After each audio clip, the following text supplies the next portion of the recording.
बिस्मिल्लाहिर्रहमानिर्रहीम। अनगिनत दुरूद व सलाम नबी आखिर ज़मां मोहम्मद मुस्तफ़ा सल्लल्लाहु अलैहि वसल्लम और उनकी आल पर। पावर कॉरिडोर सीरीज़ की अगली वीडियो के साथ शहज़ाद अनवर फ़ारूकी आपकी खिदमत में हाज़िर है। और आज हम जिस मौजू पर बात करेंगे उसका ताल्लुक़ हुकूमत की 2-3 इंक्वायरी रिपोर्ट्स के साथ है। चूँकि चीनी इंक्वायरी रिपोर्ट के हवाले से जब 15 दिन का वक्त मांगा गया तो उस वक़्त बेपर की उड़ाई गई कि शायद अब जहांगीर तरीन को छूट मिल जाएगी और जहांगीर तरीन की मुलाकात हो गई है। मैंने अपनी किसी पिछली वीडियो में ये अर्ज़ किया था कि अगर इमरान ख़ान इस मौके पर किसी किस्म का समझौता करते हैं, किसी तरह से पीछे हटते हैं अपने इखलाकी मौक़िफ़ से और तहरीक इंसाफ के बुनियादी मंशूर से, तो इसका उन्हें नाकाबिल बयान सियासी नुकसान होगा। और इस हवाले से तमाम बातें जो हैं वो सदा व सहार साबित हुई और ऐसा कुछ सामने नज़र नहीं आ रहा। 2-3 और चीज़ें हैं जो ईद के बाद बड़ी डेवलपमेंट्स आपके सामने होंगी, उस पर भी बात करते हैं। लेकिन उससे पहले वही गुजारिश कि अगर आपने अब तक इस चैनल को सब्सक्राइब नहीं किया तो ज़रूर कीजिए और अपने दोस्तों के साथ शेयर भी कीजिए, अपनी आरा से भी हमें आगाह कीजिएगा। तो चीनी रिपोर्ट बाकायदा आपके सामने है। चीनी और गंदम के हवाले से सिर्फ अभी चीनी के हक़ाइक़ आपके सामने लाए गए हैं और ये रिपोर्ट जो है वो पब्लिक कर दी गई है, जिसका मतलब ये है कि अब इसको कोई छुपा नहीं सकता। और इसमें जो इब्तदाई तखमीना लगाया गया था, काम उससे कुछ ज़्यादा बढ़ गया है। गो कि इसमें जो मौजूदा तहरीक इंसाफ की हुकूमत के 2 साल हैं उसमें तो 3 अरब के लगभग की सब्सिडी के मामलात हैं। लेकिन अगर हम शुगर मिल माफिया की नाजायज़ फ़रोशी और नाजायज़ मुनाफाखोरी की बात करें और जो ख़जाना सरकार को और आवाम को पहुँचा जाने वाला जो नुकसान है, अगर हम उसकी लागत की बात करें तो ये 3 या 20 या 25 अरब की बात नहीं हो रही। 25 अरब तो वही है जिसकी सब्सिडी की बात हो रही है। लेकिन इस इंक्वायरी रिपोर्ट ने 2-3 चीज़ें और भी लोगों के सामने रखी हैं। एक तो ये कि किस तरह से ये चीनी की मिल्स लगाने वाले जो मालकान हैं वो लोगों को अंधेरे में रख के और कितना ज़्यादा मुनाफा कमाते हैं, किस तरह से अदाद व शुमार को छुपाते हैं, किस तरह से मुस्तकबिल के सौदों के नाम पर ख़ुद ही जो है कीमतों में इजाफ़ा करते हैं। इसको समझाने के लिए मैं हमेशा से एक मखमसे का शिकार था ख़वातीन व हज़रात कि ये जो पॉलिटिकल एलीट है हमारी, ये सियासी अशराफिया है, ये सारी की सारी ये 2-3 मखसूस काम हैं जिसमें ये घुसी हुई है। हमारी पॉलिटिकल एलीट जो है वो शुगर का कारोबार करती है। हमारी पॉलिटिकल एलीट जो है वो दूध का काम करती है और या फिर ये ब्रायलर का और ब्रायलर की फीड का काम करती है। ये 3 बुनियादी काम हैं। चौथा काम भी है जो कि लोहे से मुतल्लिक है। ये 3 चीज़ें जो जिनकी मैंने पहले आपसे गुजारिश की है, ये 3 चीज़ें बुनियादी ज़रूरत की चीज़ें हैं जो मेरे और आपकी ज़रूरत की चीज़ है। ख़वातीन व हज़रात, जो दुनिया की मॉडर्न जमहूरियतें हैं जहाँ से हम मुस्तार लेते हैं ये तमाम असूल, वहाँ पर कारोबारी आदमी को इस तरह से पॉलिटिक्स में हिस्सा लेने नहीं दिया जाता और ना ही अब वो अपने आप को पेश करता है वोट के लिए, क्योंकि ये बात बिल्कुल सामने नज़र आ रही होती है कि इसमें कॉन्फ्लिक्ट ऑफ इंटरेस्ट आएगा, मुफादात का टकराव होगा। स्टेट और लोगों का मुफाद और ताजर का मुफाद जब आपस में टकराएंगे तो ऐसे में कोई ताजर अगर आवाम की नुमाइंदगी कर रहा होगा तो वो आवाम की नुमाइंदगी का हक़ उस तरह से अदा नहीं कर पाएगा। अभी रिसेंट पास में एक मिसाल आपके सामने है कि अमेरिका में बिज़नेस टाइकून जो हैं सदर डोनाल्ड ट्रंप, उनका तजर्बा किया गया है और अभी अमेरिका वाले भी उस नए तजर्बे को देख रहे हैं, झेल रहे हैं। लेकिन हम चूँकि अमेरिका की बजाय अपने जो जमहूरियत के जो असूल और जो हमारे तसव्वुरात हैं वो हम बरतानिया की जमहूरियत से लेते हैं, तो जमहूरियत के इन तसव्वुरात में बरतानिया में कहीं दारुल उमरा में या दारुल अवाम में इस तरह से ये गुंजाइश नहीं दी जाती कि कोई आदमी अपना कारोबार भी जारी रखे और सियासत में भी हिस्सा लेता रहे। अब शुगर एक ऐसा काम है, चीनी बनाना एक ऐसा काम है कि जिसमें आप अपनी मर्ज़ी का मुनाफा तय कर सकते हैं। आपको इसमें परमिट लेने के लिए हुकूमत के दरवाज़े पर क़वाइद व ज़वाबित की परवाह करने की ज़रूरत नहीं ये जाने बूझे बग़ैर कि इस मुल्क को चीनी कितनी चाहिए, कितने कारखाने लग सकते हैं, कितने कारखाने लग चुके हैं, नई की गुंजाइश है भी या नहीं है। ये इसी तरह है कि जब आपको याद होगा CNG का काम शुरू हुआ तो मेरे ये तमाम जो सियासी नुमाइंदे हैं, इन्होंने CNG के परमिट जो हैं वो स्टेशन के, गैस स्टेशन के, वो इन्होंने बांटने शुरू किए और हर शहर में धड़ाधड़ CNG के लिए पंप लग गए। और बाद में पता चला कि हमारे पास तो इतनी CNG नहीं है जो कि हम गाड़ियों को प्रोवाइड कर सकें। सो ये एक माफिया है जो किसी न किसी तरह से हुकूमती और मुल्की वसाइल पर काबज़ होकर अपने आप को बड़ा करना चाहता है, अपना साइज़ बड़ा करना चाहता है। ये थोड़ा सा पस मंज़र था उस शुगर स्कैंडल का कि अब आप अंदाज़ा कीजिए कि हमारे मुल्क में 88 के लगभग कारखाने हैं जो चीनी पैदा करते हैं और उनमें से 51% जो प्रोडक्शन का है वो 5-6 बड़े जो सियासी ग्रुप हैं उसमें कोई तखसीस नहीं है जी। उसमें पाकिस्तान तहरीक इंसाफ के लोग भी शामिल हैं, उसमें मियाँ नवाज शरीफ की मुस्लिम लीग नून के लोग भी शामिल हैं, उसमें चौधरी बरादरान की मुस्लिम लीग काफ के लोग भी शामिल हैं और पाकिस्तान पीपल्स पार्टी के लोग भी शामिल हैं। तो ये एक मुफाद है जो उनको इकट्ठा करता है एक ऑन अ सर्टन लेवल कि जहाँ पे वो अवाम की या मुल्क की बात नहीं सुनेंगे। उस वक्त वो ये तय करेंगे कि उनको क्या सूट करता है। उनको ये सूट करता था कि वो मुख्तलिफ़ इलाक़ों से अपनी शुगर मिल्स वो शिफ्ट कर दें उन हिस्सों की तरफ जहाँ पे असूली तौर पर हमें गन्ना काश्त नहीं करना था और ना ही वहाँ से गन्ने से चीनी बनानी थी।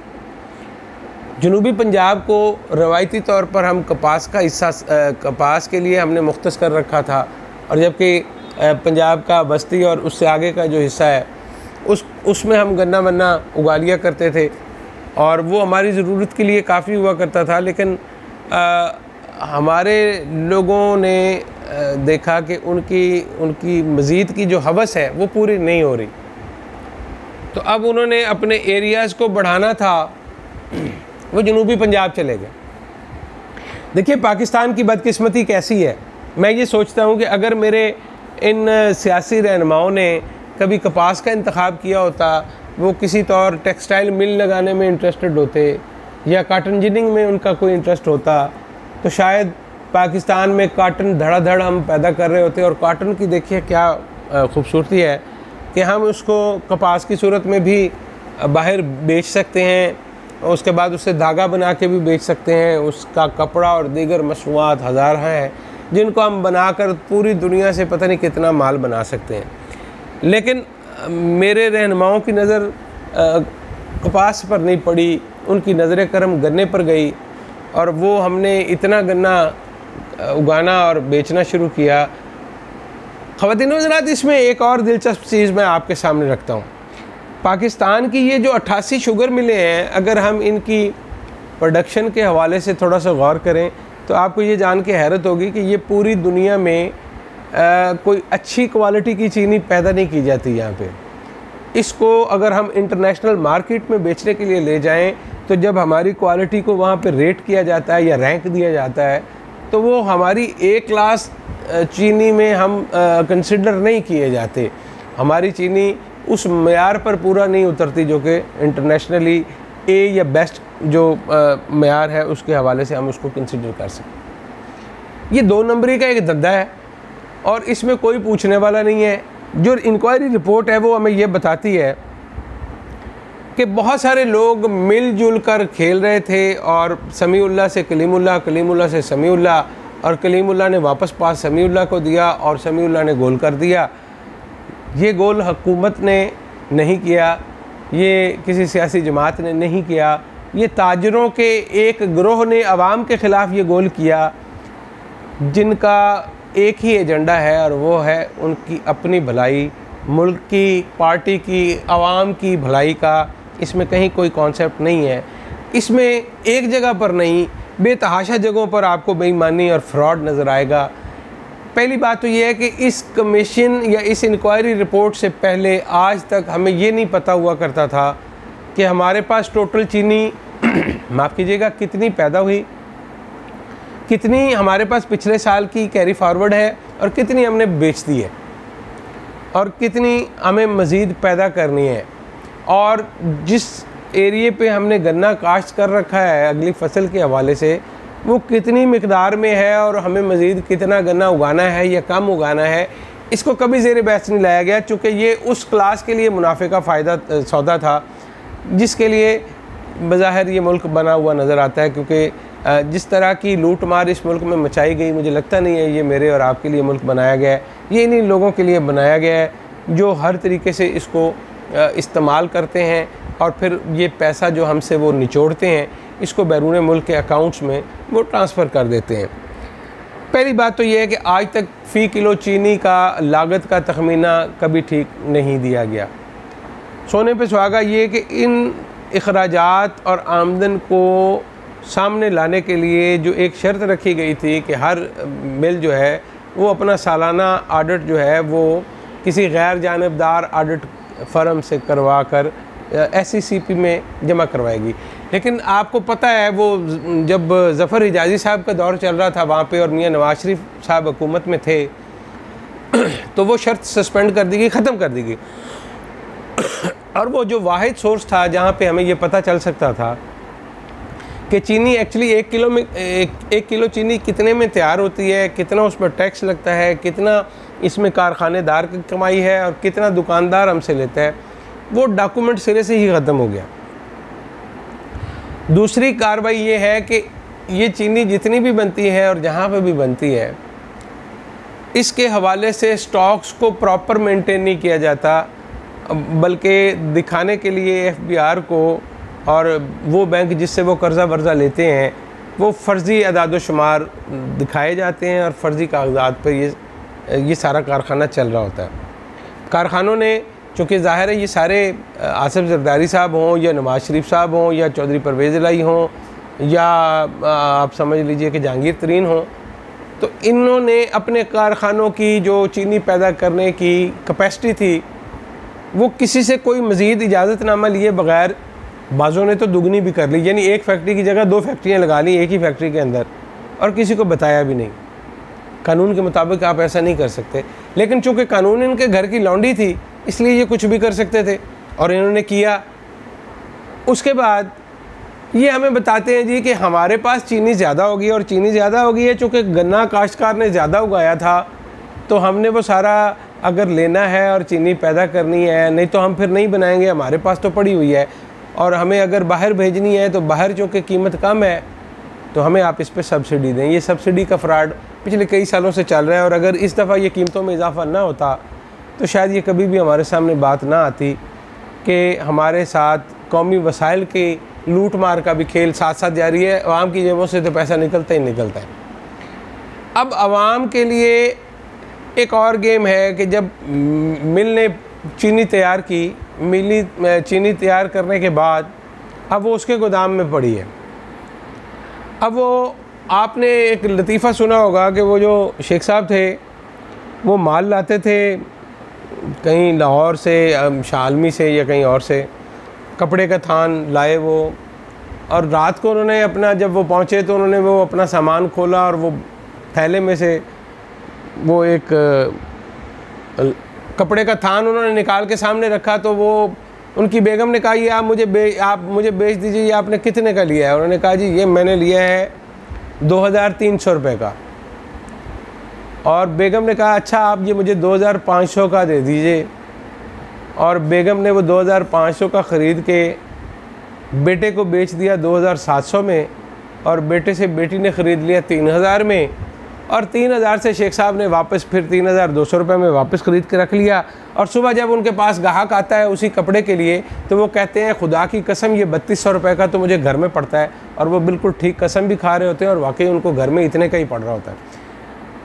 तो ऐसी ही एक गेम उन्होंने ये की है कि अपने ड्राइवरों, अपने जो उनके होलसेल डीलर हैं उनको ज़्यादा कमीशन दे के उनके साथ मुस्तकबिल का सौदा कर लेते हैं, जिसको सट्टे का कारोबार कहते हैं कि चलिए जी ये चीनी तो अब आपके पास पड़ी हुई है, ये हम आपसे मई में उठाएंगे और इस रेट पर उठाएंगे। अब वो रेट और मौजूदा रेट उसमें 10-15 रुपये का वैसे गैप आ जाता है, 12 रुपये का, 15 रुपये का। ये डिपेंड करता है कि उस दिन साहब की कितना मुनाफा कमाने की मर्ज़ी है, उस इच्छा के मुताबिक वो सौदा कर लेते हैं और यूँ चीनी हम तक पहुँचने से पहले ही महंगी हो जाती है। ये वो सारी चीज़ें हैं जो इस बात का तकाजा करती हैं कि एक मेकनिज़म होना चाहिए कि कितनी चीनी हमको पैदा करनी है, और हमें चीनी पैदा ही क्यों करनी है कि हमने पाकिस्तान में शुगर के कितने मरीज़ पैदा करने हैं जिनके लिए हमें ये शुगर बनानी बहुत ज़रूरी है। शुगर हमने कितनी बनानी है, कपास हमको कितनी चाहिए, बाकी फसलें, दालें तक तो हम बाहर से मंगवाते हैं। कहाँ का ज़रूरी मुल्क है ये? हमें अपनी प्रायोरिटीज़ को दोबारा लगाना है। इस वीडियो के अख्ताम पर मैं 2 चीज़ें और मज़ीद आपसे मैं गुजारिश करना चाहता हूँ। एक तो ये है कि जो कर्ज़ों के हवाले से कमीशन बना है उसकी रिपोर्ट तैयार है, वज़ीर-ए-आज़म के पास जा चुकी है। अब वज़ीर-ए-आज़म ने किसी भी दिन उसके ऊपर आपको एतमाद में लेना है और फिर उसके ऊपर दे दनादन शुरू हो जाना है। तीसरा ये कि वो जो IPPs का मामला है, जिसको ये कहा जा रहा है कि शायद हुकूमत ने दबा दिया, हुकूमत के ऊपर प्रेशर है, हुकूमत जो है वो दबाव में आ गई है, तो ताज़ा तरीन इतलात के मुताबिक IPPs का मामला फिर एक दफ़ा फिर खुलने वाला है। इसमें कुछ टाइम लगेगा क्योंकि इसमें हमारे जो मेहरबान सियासतदान हैं इन्होंने मुख्तलिफ़ दोस्त ममालिक के फ़ेक जो बेनामी कंपनियों को आगे लगा के हिस्सेदार बना रखा है और उनकी तरफ से हुकूमत को अप्रोच की जाती है, देखिए जी ये गैर मुल्की सरमायाकारी डिस्टर्ब हो जाएगी। ये वो तमाम गैर मुल्की सरमायाकारी है जो TTs के ज़रिए इस मुल्क में पहुंची।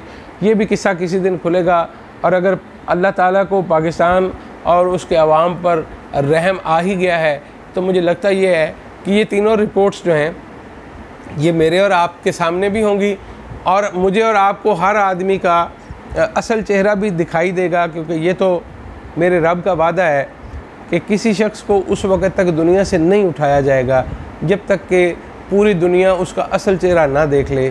तो ये जो मेरे नाम नहाद मेरे हमदर्द मेरे सियासतदान हैं, इनका असल चेहरा आवाम ज़रूर देखेगी। उससे पहले ये मरने के नहीं हैं, ख़्वाह जितनी भी आप अफ़वाहें उड़ा लें कि ये मरने वाले हैं, ये मर गए हैं। मेरा ईमान ये है कि जिसने भी पाकिस्तान का बुरा चाहा वो इज़्ज़त की मौत नहीं मरेगा। अपना बहुत सारा ख्याल रखिएगा। अल्लाह ने के बाद।